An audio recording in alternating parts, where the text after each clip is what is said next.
بسم اللہ الرحمن الرحیم۔ وہ دونوں طرف سے چوہوں کے درمیان گھر چکے تھے۔ دیوار کے ساتھ لگ جاؤ، یوحنا نے جی کڑا کے کہا اور اپنی جیکٹ اتار کر اپنے ہاتھ میں تھام لی۔ ٹارچ کی روشنی مستقل ان چوہوں پر مرکوز تھی جو اب ان کے سامنے جمع ہو گئے تھے۔ جینی نے چہرہ دیوار کی سمت کر لیا، وہ مستقل لرز رہی تھی اور سارا بھی رو رہی تھی۔ ایک چوہا یوحنا کی طرف بڑھا، اس کی خوفناک آنکھوں میں ٹھٹھار دینے والا تاثر تھا۔ جینی نے پلٹ کر یوحنا کی طرف دیکھا جیسے آخری بار اسے دیکھنا چاہ رہی ہو۔ دفتر روشنی نمودار رہی اور انہوں نے آدمیوں کی آوازیں سنی، پھر مزید روشنیاں چمکتی نظر آئی۔ سرنگ میں کچھ لوگ ان کی طرف آ رہے تھے۔ یوحنا کی طرف بڑھنے والا چوہا رک گیا، اس نے سر گھما کر آنے والوں کی طرف دیکھا اور پھر یوحنا کو گھورنے لگا۔ یوحنا سکتے کے عالم میں کھڑا تھا، اس میں اتنی سخت بھی نہیں رہ گئی تھی کہ اپنی جگہ سے جنبش ہی کر سکتا۔ دیگر چوہے پہلے ہی فرار ہو چکے تھے اور اب صرف یہی چوہا رہ گیا تھا جو کسی بھی لمحے اس پر حملہ آور ہو سکتا تھا۔ قدموں کی آوازیں قریب ہوتی جا رہی تھی، چوہا بدستور اپنی جگہ موجود تھا اور وہ خوفزدہ بھی نہیں دکھائی دے رہا تھا۔ اس نے ایک دفعہ پھر نزدیک آتے ہوئے لوگوں کی طرف دیکھا اور دیگر چوہوں کے عقب میں ٹرین کی طرف بڑھ گیا۔ جاتے جاتے اس نے یوحنا پر ایک نظر ڈالی، یوں جیسے شکار ہاتھ سے جانے کا کل کھو رہا ہو۔ یہاں آؤ، یوحنا نے چیخ کر آنے والوں کو متوجہ کیا۔ چند ہی لمحوں بعد وہ تینوں آنے والوں کے درمیان کھڑے تھے۔ آنے والے تمام افراد وردیوں میں ملبوس تھے، ان میں کچھ کا تعلق پولیس سے تھا اور کچھ ریلوے کے عملے کے لوگ تھے۔ سب پریشان اور حیرت زدہ تھے، چوہے مسافروں سے بھری ہوئی ٹرین پر حملہ کرنے کی جرأت کیسے کر سکتے ہیں؟ جینی نے ممنوعیت بھرے انداز سے یوحنا کا ہاتھ تھام کر کہا، ہماری مدد کرنے کا شکریہ۔ کلاس روم میں بچے ہمیشہ کی طرح شور مچا رہے تھے۔ ابراہیم بڑے خوشگوار موڈ میں کلاس روم میں داخل ہوا۔ پچھلا پورا ہفتہ پرسکون گزرا تھا، چوہے کہیں بھی دکھائی نہیں دیے تھے۔ سب بچے خاموش ہو جائیں، اس نے بلند آواز سے کہا اور حاضری لینے لگا۔ صرف 2 بچے غیر حاضر تھے۔ آج سب بچے جانوروں کی تصویریں بنائیں گے، اس نے اعلان کیا۔ اپنی اپنی پسند کی تصویر بنائیں، جس کی تصویر سب سے اچھی ہوگی اسے انعام ملے گا، اور میں آپ سب کو بتاؤں گا اس میں کیا کیا خوبیاں ہیں۔ تمام بچے تصویر بنانے میں مشغول ہو گئے۔ ابراہیم بینچوں کی قطاروں کے درمیان ٹہلنے لگا اور بچوں کی کاپیوں پر نظر ڈالتے ہوئے آگے بڑھ جاتا۔ اچانک ایک بچے کی کاپی پر اس نے نظر ڈالی تو وہ چونک پڑا۔ تم یہ تصویر کیوں بنا رہے ہو گوٹی؟ اس نے پوچھا۔ معلوم نہیں سر، گوٹی نے سر اٹھا کر کہا، پھر جیسے اسے یاد آیا، ہاں یاد آئی، یہ چوہا میں 2-3 دن پہلے دیکھا تھا۔ پہلے میں اسے بلی سمجھا پر وہ چوہا تھا۔ کہاں دیکھا تھا؟ ابراہیم نے بے صبری سے پوچھا۔ نہر کے پاس، گوٹی نے جواب دیا۔ ابراہیم اب بھی کچھ کہنے ہی والا تھا کہ مارکس دوڑتا ہوا کلاس میں داخل ہوا۔ وہ چند منٹ پہلے ابراہیم سے اجازت لے کر ٹوائلٹ گیا تھا۔ سر، پلے گراؤنڈ میں 2 موٹے چوہے موجود ہیں، مارکس نے کہا اور کھڑکی کی طرف بڑھا۔ اس کی آنکھوں میں دلچسپی کی چمک تھی۔ کلاس کے سارے بچے اس کے پیچھے کھڑکی کی طرف جھپٹے۔ سب اپنی اپنی سیٹوں پر بیٹھ جائیں، ابراہیم نے گرج کر کہا اور تیز قدموں سے چلتا ہوا کھڑکی تک پہنچ گیا۔ گراؤنڈ میں جو کچھ اس نے دیکھا وہ اس کے ہوش اڑانے کے لیے کافی تھا۔ وہاں سرخ منہ والے 2 کامت چوہے تھے اور مزید چوہے ان میں آ کر شامل ہو رہے تھے۔ وہ وہی سرخ منہ والے 2 کامت چوہے تھے جو گزشتہ پورے لندن میں کہیں نظر نہیں آئے تھے۔ ساری کھڑکیاں بند کر دو، ابراہیم نے حکم دیا۔ جانسن اور اسمتھ، تم دونوں ہر کلاس میں جاؤ اور ساری ٹیچر سے کہو وہ ساری کھڑکیاں بند کرا دیں۔ مارکس، تم پرنسپل کی اسٹڈی میں جا کر ان سے کہو کہ وہ کھڑکی سے میدان میں جھانک کر دیکھیں۔ مگر نہیں، ٹھہرو، میں خود جاؤں گا، ابراہیم نے مارکس سے کہا جو کلاس میں سب سے طویل القامت لڑکا تھا۔ لیکن پھر اس نے سوچا، اگر کوئی لڑکا یہی بات پرنسپل سے جا کر کہتا تو ممکن تھا وہ اسے شرارت پر محمول کریں، یوں کئی قیمتی لمحات ضائع ہونے کا اندیشہ تھا۔ پھر اس نے مارکس کی طرف دیکھتے ہوئے کہا، مارکس، تم انچارج ہو اور بچوں پر نظر رکھو، کوئی بھی کمرے سے ہلنے نہ پائے اور نہ کوئی شور ہوگا۔ لڑکوں میں اضطراب پیدا ہو گیا اور لڑکیاں نروس ہو گئیں۔ اسکول میں خوف پھیل گیا۔ ابراہیم کلاس روم سے نکل کر پرنسپل کی اسٹڈی کی طرف جانے لگا تو راہداری میں کلاسوں سے ٹیچرز نکل کر اسے صورتحال کے بارے میں دریافت کرنے لگے۔ وہ انہیں جلدی جلدی مختصراً آگاہ کرتا ہوا زینوں کے نزدیک پہنچ گیا۔ دفتر اس کی نگاہ بلڈنگ کے مرکزی دروازے پر پڑی۔ مرکزی دروازہ کھلا تھا۔ ابراہیم بے آواز قدموں سے دروازے کی طرف جھپٹا۔ اسے بیرونی سیڑھیوں سے کچھ آوازیں سنائی دیں۔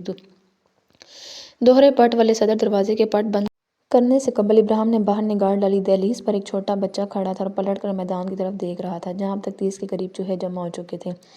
او میرے خدا، ابراہیم نے سوچا، یہ بچہ ان چوہوں کے پاس ہی گزر کر آ رہا ہے۔ وہ آگے بڑھا اور بچے کو پکڑ کر تیزی سے اندر کھینچ لیا، پھر اتنی ہی تیزی سے اس نے صدر دروازہ بند کر کے اندر سے چڑکی لگا دی۔ اس دوران میں چوہوں نے آگے بڑھنے کی کوشش نہیں کی۔ ابراہیم نے سکون کی ایک طویل سانس لی۔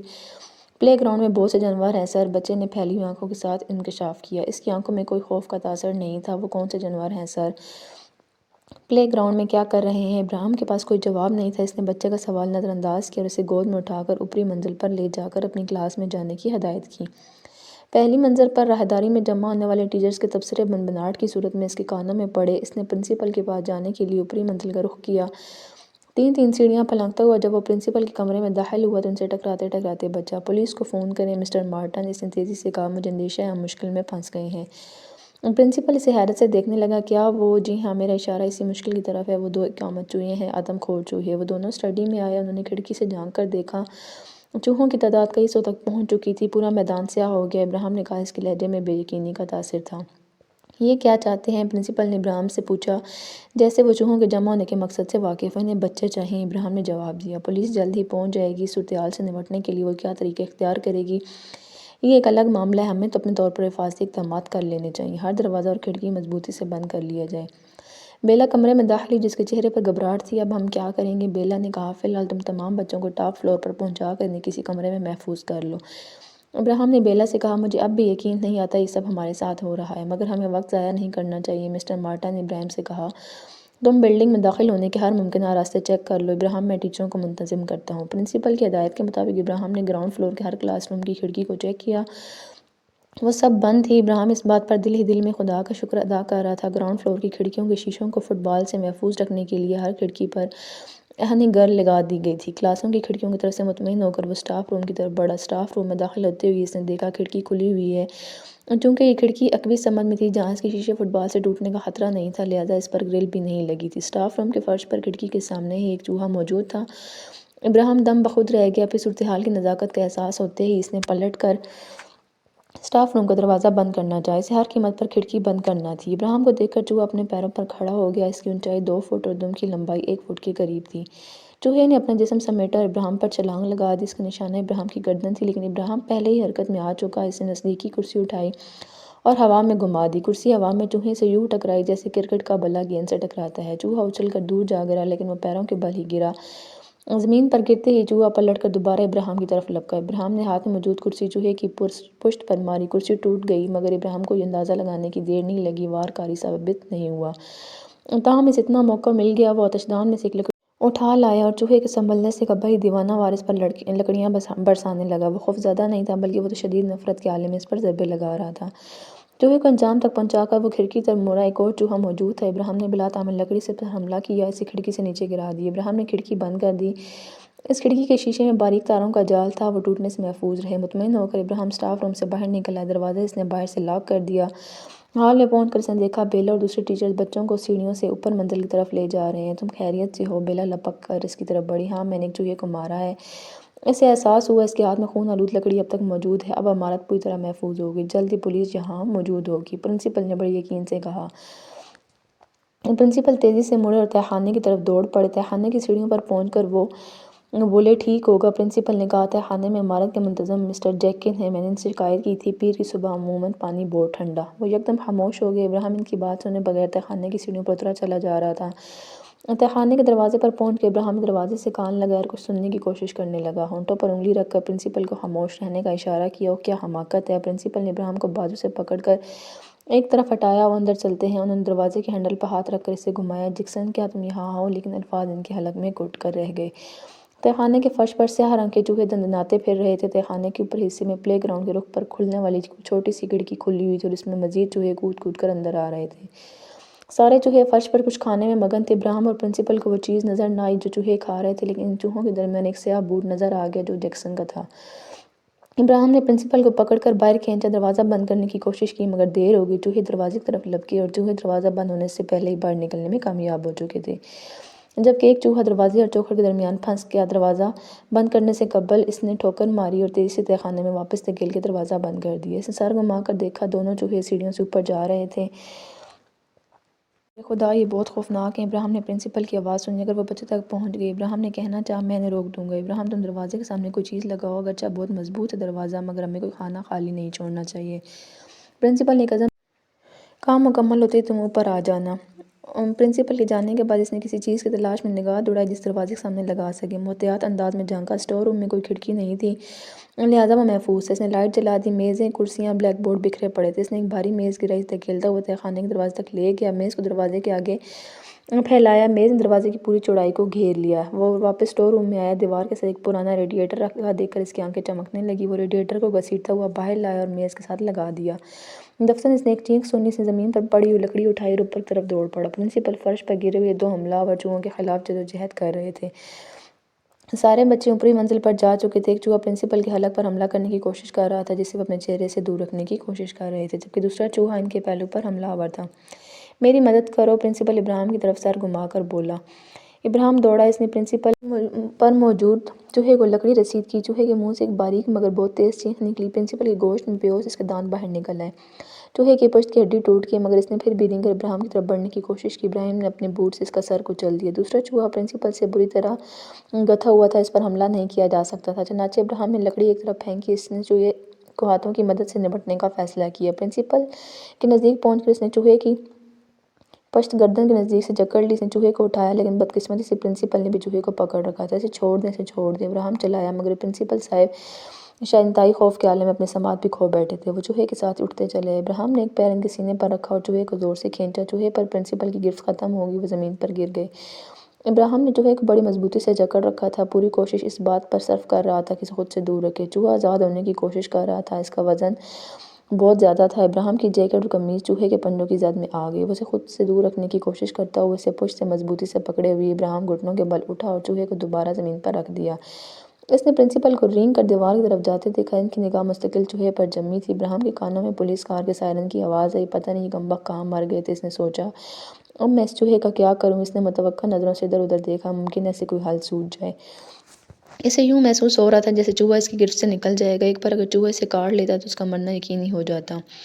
دفتر میں سے یاد آیا کلاس 3C میں ایک ایکویریم موجود تھا اور یہ اس مسئلے کا حل تھا۔ وہ چوہے کو پانی میں غرق کر سکتا تھا، لیکن سوال یہ تھا سارے دروازے بند تھے، محض ایک ہاتھ کی مدد سے وہ چوہے کو قابو میں نہیں رکھ سکتا تھا۔ مسٹر نارٹن، وہ چلایا، 3C کا دروازہ کھولیں، جلدی کریں، میں زیادہ دیر اسے قابو میں نہیں رکھ سکوں گا۔ پرنسپل کا سر نفی میں ہلتا ہوا نظر آیا، ان کی نگاہیں اب بھی چوہے پر جمی تھیں۔ دروازہ کھولو، ابراہیم حیرانیہ انداز میں چیخا۔ اس بار پرنسپل صاحب چوہے پر نگاہ ہٹانے میں کامیاب ہو گئے۔ انہوں نے ابراہیم کی طرف دیکھا، جس کا چہرہ سرخ ہو رہا تھا۔ انہوں نے اس بات میں سر ہلایا اور آہستگی سے کلاس روم 3C کی طرف رینگنا شروع کر دیا۔ جلدی کرو، ابراہیم چلایا۔ پرنسپل کسی معمول کے انداز میں دروازے تک پہنچے۔ انہوں نے خون آلود ہاتھ سے دروازے کا ہینڈل گھمانے کی کوشش کی، مگر ہاتھ خون آلود ہونے کے باعث پھسل رہا تھا۔ انہیں دوسرے ہاتھ کا سہارا لینا پڑا۔ آخرکار دروازہ کھل گیا۔ ابراہیم نے چوہے کو دروازے کی طرف دھکیلا۔ اس کی انگلیاں دکھنے لگیں۔ چوہا چوبی فرش میں پنجے گاڑنے کی کوشش کر رہا تھا، بار بار سر ادھر ادھر گھما رہا تھا۔ اس کی کوشش تھی کس طرح ابراہیم کے گوشت میں دانت گاڑنے میں کامیاب ہو جائے، مگر ابراہیم محتاط تھا۔ کلاس روم میں داخل ہوتے ہی اسے فش ایکویریم نظر آ گیا، مگر وہ کلاس کے دوسرے کونے میں رکھا تھا۔ چوہے کو اتنی دور لے جانے میں جتنی دیر لگتی، اتنی دیر تک وہ چوہے پر گرفت برقرار نہیں رکھ سکتا۔ ابراہیم کو فوراً اس مسئلے کا حل سوجھ گیا۔ اس نے چوہے کو نزدیکی میز کی طرف دھکیلا اور اسے میز پر چڑھنے پر مجبور کر دیا۔ چوہا میز پر چڑھ گیا تو وہ اپنے جسم سے میز کو کھسکاتا ہوا ایکویریم کی طرف جانے لگا۔ یہ طریقہ کارگر ثابت ہوا۔ ایکویریم کے نزدیک پہنچ کر ابراہیم نے پوری قوت صرف کر کے چوہے کو دونوں ہاتھوں میں اٹھا کر ایکویریم کے پانی میں ڈبو دیا۔ چوہے نے اچانک ہی زبردست جدوجہد شروع کر دی، مگر ابراہیم نے اسے پانی کے اندر دبائے رکھنے کی کوشش کی۔ چوہا بری طرح ہاتھ پیر مار رہا تھا، اس کے نتیجے میں ایکویریم کا پانی بری طرح باہر نکل رہا تھا۔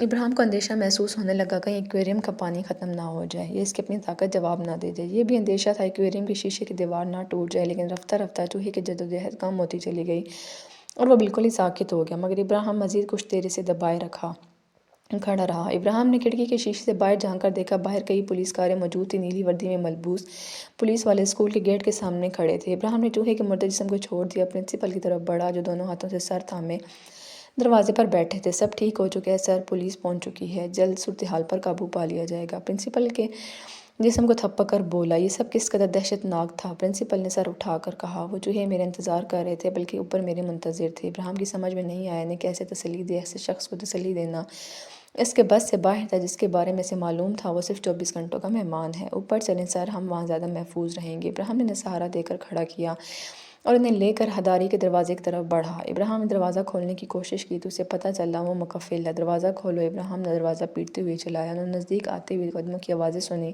اور دروازہ کھول دیا۔ او خیریت تو ہے؟ رابرٹ نے ابراہیم کے خون آلود کپڑوں کو دیکھ کر پوچھا۔ بچے تو ٹھیک ہیں، ابراہیم نے جوابی سوال کیا۔ لڑکے سب ٹھیک ہیں، البتہ لڑکیوں کی حالت خراب ہے، رابرٹ نے کہا۔ پھر دونوں اپنے عقب میں دروازہ بند کرتے ہوئے پرنسپل کو سہارا دے کر اسٹڈی میں لے گئے اور انہیں کرسی پر بٹھایا۔ میں ٹھیک ہوں، تم بچوں کو جا کر دیکھو، پرنسپل نے ابراہیم سے کہا۔ ان کے چہرے پر پلاٹ نمایاں ہونے لگی۔ ابراہیم فیصلہ نہ کر سکا، واقعی ان کے چہرے پر پلاٹ دوڑ گئی ہے یا اس کا وہم ہے۔ مسٹر رابرٹ، آپ ان کے زخموں کی ڈریسنگ کریں گے، ابراہیم نے کہا، اور میں بچوں کے پاس جاتا ہوں۔ وہ اسٹڈی سے باہر نکل آیا۔ اس پر افسردگی مسلط ہونے لگی۔ ایک باوقار پرنسپل کا بچوں کی طرح خوفزدہ ہونے کا منظر شاید وہ کبھی نہیں بھول سکتا۔ وہ بچوں اور اساتذہ سے بھرے ہوئی کلاس روم میں داخل ہوا تو سب نے سر گھما کر اس کی طرف دیکھا۔ اساتذہ اس کے گرد جمع ہو گئے۔ پرنسپل صاحب شدید زخمی ہو گئے ہیں، اس نے آہستہ آواز میں بیلا کی طرف دیکھتے ہوئے کہا تاکہ بچے نہ سن سکیں۔ میرا خیال ہے ہم یہاں محفوظ ہیں، تاہم احتیاط کا تقاضا ہے کہ دروازے کے ساتھ فرنیچر لگا دیا جائے۔ دفتن طوطے کی چونچ جیسی ناک والا شخص آگے بڑھا۔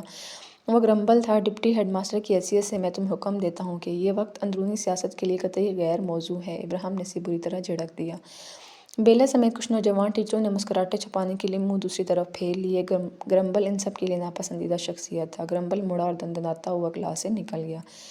ابراہیم نے گرمبل کو نظر انداز کیا اور ایک کھڑکی کھول کر باہر جھانکنے لگا۔ سڑک پر کئی پولیس کاریں موجود تھیں۔ کتوں سے بھری ایک وین بھی ان کے ساتھ تھی۔ نکڑ پر آگ بجھانے والی 2 گاڑیاں کھڑی تھیں جن کے سائرن شور میں اضافہ کر رہے تھے۔ ضلعی سڑک پر لوگ جمع ہو گئے تھے۔ اس نے نیچے دیکھا، چوہوں کی تعداد کم ہوتی جا رہی تھی۔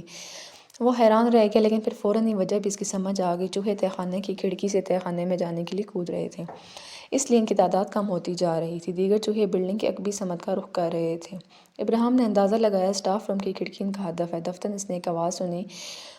باہر سے کوئی لاؤڈ سپیکر پر پوچھ رہا تھا، اندر کیا صورتحال ہے؟ کوئی زخمی تو نہیں ہوا؟ ابراہیم نے دونوں ہتھیلیوں کو موڑ کر اپنے ہونٹوں سے لگایا اور چیخ کر کہا، اب تک سب خیریت ہے، لیکن ایک آدمی زخمی ہوا ہے۔ ٹھیک ہے، خود کو محصور رکھو۔ ہمیں نہیں معلوم چوہے کیوں جمع ہوئے ہیں، لیکن یہ ممکن ہے وہ تم تک پہنچنے کی کوشش کریں۔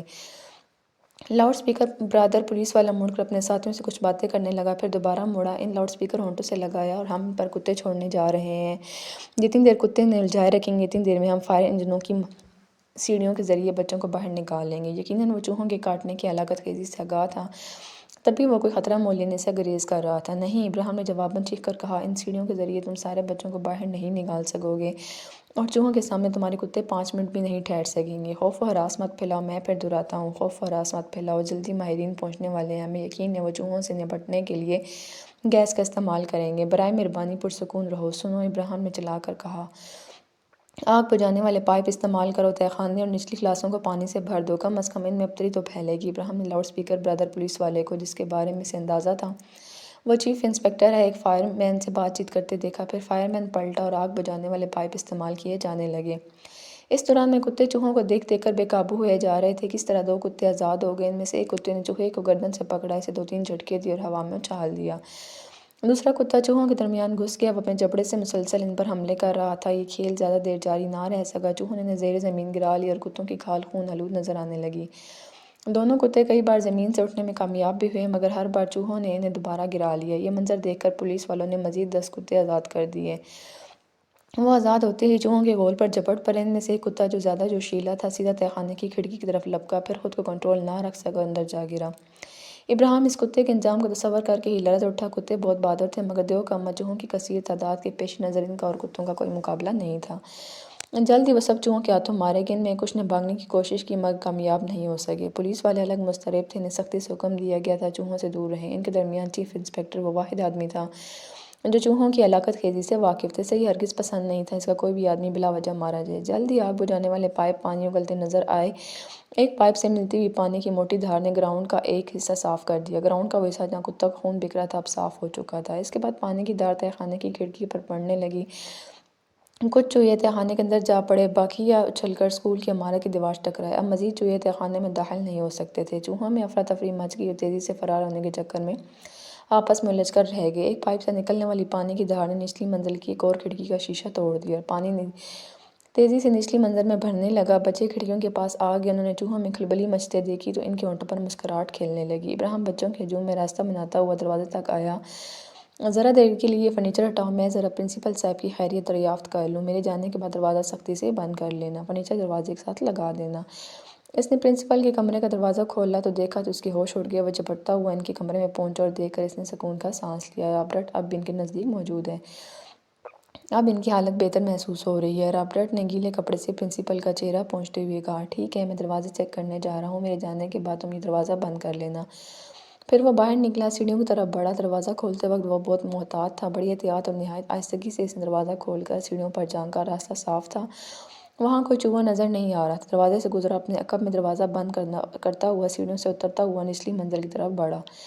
نچلی منزل کے دروازے سے پانی اندر آ رہا تھا۔ اس نے دروازہ کھولا۔ وہ چوہا جس نے پرنسپل حملہ کیا تھا پانی میں مردہ پڑا تھا۔ ابراہیم کو یوں محسوس ہوا جیسے چوہے کے جسم میں حرکت پیدا ہوئی ہو، لیکن غور سے دیکھنے پر اسے یقین ہو گیا یہ اس کا وہم تھا۔ چوہے کے جسم میں حرکت پانی کی مرہون منت تھی۔ وہ راہداری میں داخل ہو گیا۔ اس نے راہداری کا دروازہ بند کر دیا تھا، مگر نے کلاسوں کے دروازے شروع کر دیے تاکہ بغیر پانی کسی رکاوٹ کے تیزی سے کلاسوں میں داخل ہو سکے۔ پانی میں چلتا ہوا وہ اسٹاف روم کے دروازے کے سامنے سے گزرا تو اسے وہاں سے شور کی آوازیں سنائی دیں۔ وہ رکے بغیر اسٹاف روم کے سامنے سے گزرا چلا گیا۔ تہہ خانے کے دروازے کا مسئلہ فوری توجہ کا طلب تھا۔ تہہ خانے میں اس نے بے شمار چوہوں کو گھستے دیکھا تھا، لہٰذا یہ یقین کر لینا ضروری تھا تہہ خانے کا دروازہ چوہوں کے سامنے اب بھی پہلے کسی مضبوطی سے ڈھال بنا ہوا ہے یا نہیں۔ ممکن ہے اس دروازے کے سامنے مزید رکاوٹیں لگانا ضروری ہو گیا ہو۔ اسٹاف روم کو بعد میں دیکھا جا سکتا تھا۔ وہ سنبھل کر تہہ خانے کی سیڑھیاں اترا۔ پانی سیڑھیوں پر بہہ رہا تھا، ذرا سی بے احتیاطی پر وہ پھسل سکتا تھا۔ شاید پولیس والوں نے مزید فائر انجن طلب کر لیے تاکہ نچلی منزل کو جلد از جلد پانی سے بھر دیا جائے۔ تہہ خانے کا دروازہ محفوظ تھا، مگر اسے ایسی آوازیں محسوس ہوئی جیسے دروازہ نوچا کھسوٹا جا رہا ہو۔ وہ دروازے سے کان لگا کر سننے لگا۔ بہتے ہوئے پانی کے شور کے باوجود اس نے وہ آوازیں سن لیں۔ چوہے دروازے میں راستہ بنانے کی کوشش کر رہے تھے۔ ابراہیم نے میز کھسکائی تاکہ دروازہ کا معائنہ کر سکے۔ جو کچھ اس نے دیکھا وہ اس پر یقین نہ کر سکا۔ دروازے میں شگاف نمودار ہونا شروع ہو گئے تھے۔ اس نے جلدی سے میز دوبارہ دروازے سے لگائی، اسٹور روم کی طرف دوڑا۔ ایک ریک پر مرکزی ہال میں استعمال ہونے والے بھاری پردے رکھے تھے۔ اس نے ریک سے پردے اتار کر ایک میز پر رکھے، پھر ایک کونے میں رکھے ہوئے پرانے ڈیزائن کے بلیک بورڈ کی طرف بڑھا۔ یہ پرانے ٹائپ کے بلیک بورڈ تھے جو دیوار پر نصب کیے جانے کے بجائے ایزل پر رکھے جاتے تھے۔ اس نے دو بلیک بورڈ اٹھائے، اسٹور روم سے ایک پردہ لیا اور تہہ خانے کے دروازے کی طرف لوٹ آیا۔ اس نے میز ہٹائی۔ دروازے میں سوراخ نمودار ہونا شروع ہو گیا۔ ابراہیم کی سمجھ میں نہیں آیا آخر اتنے چوہوں کے دانت کتنے تیز ہیں، کتنے طاقتور ہیں۔ اس نے جلدی پردے کی کئی تہیں کی، اسے دروازے کے ساتھ لگا کر دونوں بلیک بورڈ اس کے ساتھ کھڑے کر دیے۔ پھر اس نے میز دھکیل کر بلیک بورڈ کے ساتھ لگائی اور بھاری ریڈیٹر کو میز سے ٹکا دیا۔ اس طرف سے مطمئن ہو کر وہ سیڑھیوں کی طرف مڑا۔ پانی اس کے گھٹنوں تک پہنچ چکا تھا۔ گراؤنڈ فلور کے کاریڈور میں ایک اور مصیبت اس کی منتظر تھی۔ اسٹاف روم کے دروازے میں سوراخ نمودار ہو چکا تھا، اس میں ایک چوہے کی کھوپڑی نظر آ رہی تھی۔ ابراہیم اپنی جگہ منجمد ہو گیا۔ کیا یہ سلسلہ ختم نہیں ہوگا؟ اسے ناامیدی کے عالم میں سوچا، پھر فوراً ہی سنبھل کر ادھر ادھر نظریں دوڑانے لگا۔ جلد ہی اس کی نگاہوں نے وہ لکڑی تلاش کر لی جو پرنسپل ہمراہ آور چوہے کو مارنے کے بعد اس نے وہیں پھینک دی تھی۔ لکڑی پانی میں تقریباً چھپ گئی تھی۔ وہ بڑی عجلت میں آگے بڑھا۔ جلدی کی وجہ سے پانی میں اس کا پیر پھسلا اور گر پڑا۔ اس نے گرتے پلٹ کر دیکھا، چوہے کی گردن بھی اب سوراخ سے باہر آ چکی تھی۔ وہ سوراخ کو کھرچ کر مسلسل اسے بڑا کر رہا تھا۔ ابراہیم بدحواسی کے عالم میں چاروں ہاتھوں پیروں کے بل چلتا ہوا آگے بڑھا، لکڑی اٹھائی اور دیوار کا سہارا لے کر کھڑا ہو گیا۔ یکا یک یوں محسوس ہوا جیسے چوہا ابراہیم کے عزائم سے آگاہ ہو گیا ہو۔ اس کے جسم کا بیشتر حصہ سوراخ سے باہر آ چکا تھا، صرف نچلا دھڑ پنسا رہ گیا جو اس کے دیگر جسم کی نسبت زیادہ فربا تھا۔ ابراہیم چوہے کی طرف دوڑا۔ اس بار اس نے خاص طور پر خیال رکھا گر نہ پڑے۔ بغیر رکے وہ لکڑی نیچے لایا۔ اس نے چوہے کے سر کا نشانہ لے کر پوری قوت سے لکڑی ماری، لیکن حیران کن بات تھی، لکڑی دروازے کے فریم سے ٹکرائی۔ چوہے نے اپنا سر ایک جانب ہٹا لیا۔ اس نے منہ کھول کر دانت نکالے۔ انداز ایسا تھا جیسے ابراہیم کو کاٹنا چاہتا ہو۔ اس کی آنکھیں چمک رہی تھیں، لیکن اس میں خوفزدگی کا تاثر بھی نہیں تھا۔ ابراہیم نے چوہے کا یہ تاثر نوٹ کیا اور اپنے جسم میں طمانینت کی لہر دوڑتی محسوس کی۔ ابراہیم نے دوبارہ کوشش کی۔ اس بار اس کا نشانہ خطا نہیں ہوا۔ چوہے کی کھوپڑی کئی حصوں میں تقسیم ہو گئی۔ چوہے کو مار کر ابراہیم نے پیچھے ہٹنا شروع کیا۔ وہاں ایسی کوئی چیز نہیں تھی جسے سوراخ کو بند کر سکتا۔ مردہ چوہا گو کہ سوراخ میں پھنسا ہوا تھا، لیکن ابراہیم کو معلوم تھا یہ محض چند لمحوں کی رکاوٹ ہے۔ دوسرے چوہے اسے زیادہ دیر برداشت نہیں کریں گے۔ اس کا اندازہ درست ثابت ہوا۔ آدھے منٹ سے بھی کم عرصے میں دیگر چوہے نے مردہ چوہے کو کھینچ لیا اور سوراخ میں ایک سیاہ چوہا نمودار ہو گیا۔ ابراہیم پلٹا، اس نے دوڑ لگا دی۔ دوڑ لگانے سے قبل اس نے لکڑی دروازے پر کھینچ ماری، مگر اس کا نشانہ خطا ہو گیا۔ چوہا سوراخ میں نکلنے میں کامیاب ہو گیا اور اس نے باہر نکلتے ہی فرار ہوتے ہوئے ابراہیم کا رخ کیا۔ دروازے کے زیریں سوراخ میں ایک اور چوہا نمودار ہوا۔ چند انچ پانی کے دباؤ کے بعد دروازہ کھولنے میں ابراہیم کو خاصی دشواری کا سامنا کرنا پڑا، تاہم وہ بروقت دروازہ کھولنے میں کامیاب ہو گیا۔ دروازے سے گزر کر اس نے بڑی پھرتی سے دروازہ بند کیا تو عقب میں اس نے چوہے کے دروازے سے ٹکرانے کی آواز سنی۔ یہاں بھی کوئی چیز ایسی نہیں تھی جسے وہ دروازے کے سامنے اضافی رکاوٹ کے طور پر لگا سکتا۔ ناچار وہ اوپری منزل کی طرف دوڑا۔ خاصی بدحواسی کے باوجود اوپری منزل کے کاریڈور میں داخل ہونے کے بعد بھی وہ دروازہ بند کرنا نہ بھولا۔ وہ بدحواسی کے عالم میں دوڑتا ہوا سیدھا پرنسپل کی اسٹڈی میں داخل ہوا۔ اس کے اس طرح آنے پر آپریٹر کسی قدر خوفزدہ ہو گیا۔ پرنسپل ابھی تک سکتے کی کیفیت طاری تھی۔ وقت ضائع کیے بغیر ابراہیم اسٹڈی کی کھڑکی تک پہنچ گیا۔ اس نے باہر جھانک کر دیکھا، فائر انجن کی سیڑھیاں ملحقہ کلاس روم کی کھڑکی چھوتی ہوئی نظر آ رہی تھیں اور فائر مین اندر داخل ہونے ہی والے تھے۔ اس طرف ابراہیم نے چیخ کر کہا، ایک سیڑھی ادھر لاؤ اور پائپ بھی۔ ایک فائر مین نے اس کی طرف دیکھا۔ پائپ نیچے استعمال کیے جا رہے ہیں جناب، اس نے کہا۔ فکر مت کیجیے، بچوں کے بعد ہم آپ کی طرف آ جائیں گے۔ جلدی کرو، پائپ لاؤ۔ ابراہیم بے صبری سے چیخا، چوہوں کو اوپر آنے سے روکنا ہے۔ مزید کوئی بات کیے بغیر فائر مین تیزی سے واپس اتر گیا۔ فائر مین نیچے جا کر اپنے کسی افسر سے باتیں کرنے لگا۔ اس نے اسٹڈی کی کھڑکی کی طرف اشارہ بھی کیا۔ ابراہیم نے تفہیمی انداز سارے لاتے اور پھر دوڑتے دیکھا۔ جلد ہی نیچے ایک پائپ سے نکلتی ہوئی پانی کی دھار دم توڑ گئی۔ چند فائر مین وہ پائپ لے کر اسٹڈی کی کھڑکی کی طرف دوڑے۔ اسی وقت ابراہیم نے سڑک پر ایک سفید رنگ کی وین رکتے دیکھی جس پر ریڈ کلرز لکھا تھا۔ اس وین سے سفید کوٹ پہنے ہوئے افراد برآمد ہوئے جو وین سے کچھ سلنڈر اتار رہے تھے۔ ابراہیم نے اندازہ لگایا وہ چوہوں کو مارنے کے لیے گیس لائے ہیں۔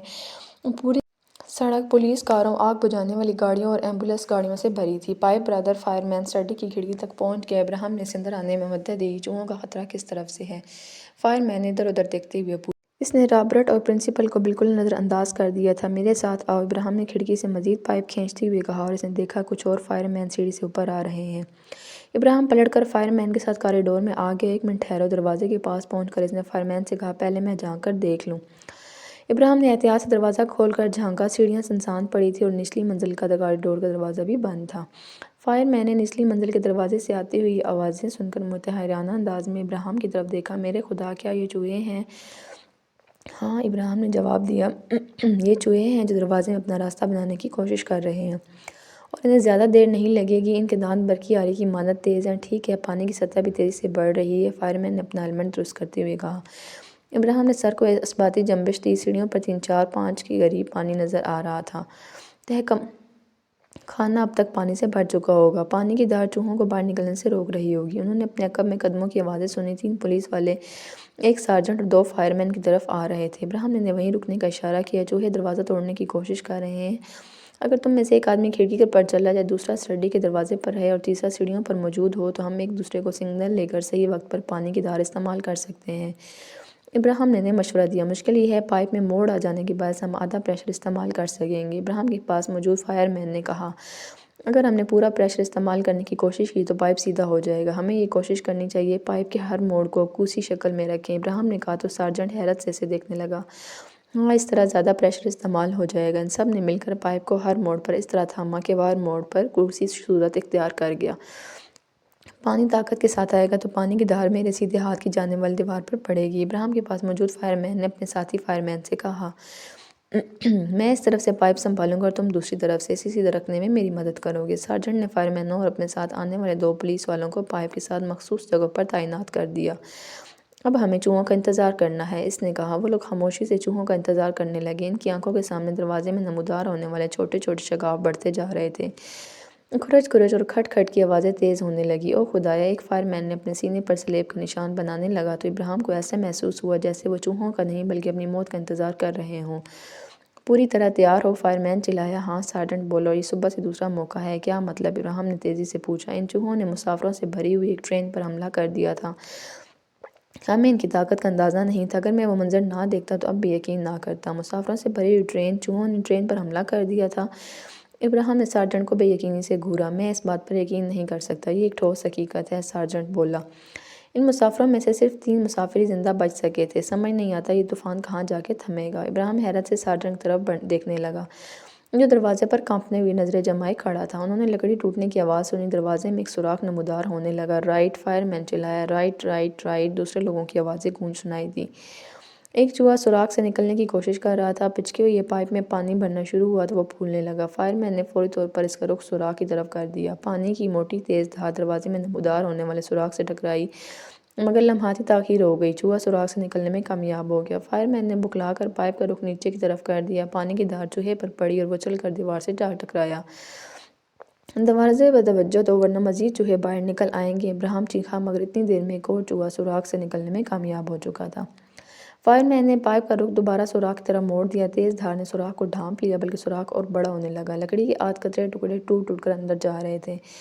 دونوں چوہے کچھ چلتے ہوئے کچھ تیرتے ہوئے سیڑھیوں کی طرف بڑھ رہے تھے۔ میں ان سے نمٹ لوں گا، سارجنٹ دھاڑا۔ اس نے اپنی ہیلمٹ سے وہ چھوٹی کلہاڑی کھینچ کر نکالی جو فائر مین استعمال کرتے ہیں۔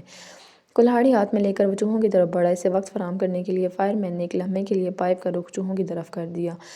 دونوں چوہے اچھل کر مخالف سمت والی دیوار سے ٹکرائے۔ سارجنٹ نے آخری 2 سیڑھیاں پھلانگیں۔ کلہاڑی اس نے سر سے بلند کر لی۔ اس نے کلہاڑی سے چوہے پر حملہ کیا مگر آخری لمحے میں اس کا پیر پھسل گیا۔ سارجنٹ زمین پر گرا مگر کلہاڑی کا پھل چوہے کی پشت میں پیوست ہو چکا تھا۔ چوہے کے حلق سے برآمد ہونے والی چینخ کسی بچے کی چینخ سے مشابہ تھی۔ سارجنٹ نے اٹھنے کی حماقت کیے بغیر دوسرے چوہے پر کلہاڑی گھمائی، کلہاڑی سے ٹکرائی ضرور مگر وہ پھل کی زد سے بچ گیا۔ چوہا الٹ کر گرا، پھر بڑی تیزی سے گھوما اور سارجن کے گھٹنے پر جا پڑا۔ سارجن کے حلق سے زوردار چیخ برآمد ہوئی، چوہے کے دانت اس کے گھٹنے میں اتر گئے۔ اس نے کلہاڑی سے چوہے کے پہلو میں ضرب لگائی مگر چوہا ٹس سے مس نہ ہوا۔ سارجن نے الٹ پلٹ کر اپنا گھٹنا 2-3 بار فرش پر مارا، چوہا ادموا ہو گیا اور اس نے سارجن کا گھٹنا چھوڑ دیا۔ سارجن نے اٹھ کر کلہاڑی کے ایک ہی وار سے اس کا کام تمام کر دیا۔ دوسرا چوہا رینگتا ہوا سیڑھیوں پر چڑھنے کی کوشش کر رہا تھا لیکن ابراہیم نے ٹھوکر مار کر اسے نیچے گرا دیا۔ سارجن نے دانت کچکا کر اس کی کھوپڑی پر کلہاڑی رسید کر دی۔ دونوں چوہوں سے نمٹ کر سارجن لڑکھڑاتا ہوا سیڑھیوں پر چڑھنے لگا۔